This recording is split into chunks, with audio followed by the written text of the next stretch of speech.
Hello all, here is my December report. All of our travelling and socialising this month was family-based and festive. We had 3 big get-togethers, one at ours, one at our daughter's, and one at my brother's. Much lovely food was consumed, fun was had, and gifts were exchanged. Grandchildren were spoiled and made a fuss of. All was right with the world. The book that I read for the first time this month was Cathedral by Ben Hopkins. I'd bought this back in 2021 when it first came out, because Ben Hopkins is a friend of mine. We went to school together and were partners in crime back in 1980s London. Some of the first writing I did as a teenager was in little self-published zines that got shared around my friends, and Ben also wrote stuff for them. He is a seriously smart and wickedly funny guy, but we had drifted out of touch when I went off to uni. He went on to make his career as a screenwriter and filmmaker, so I would occasionally get to watch things that he had written or directed.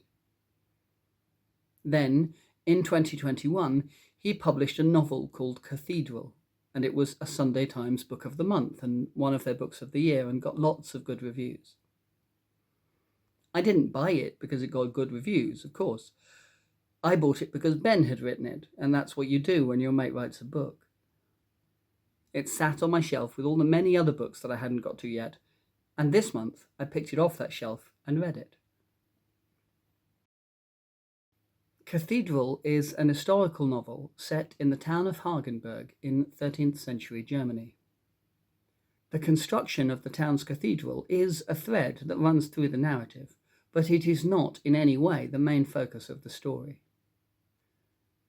Ben has gathered a diverse cast of characters that include bishops, treasurers, and Jewish moneylenders, barons and shepherds, merchants and stonemasons, and we follow their lives and their loves, their triumphs and disasters, set against the background tumult of medieval history, of the struggles between popes and emperors, and the rising power of the merchant guilds.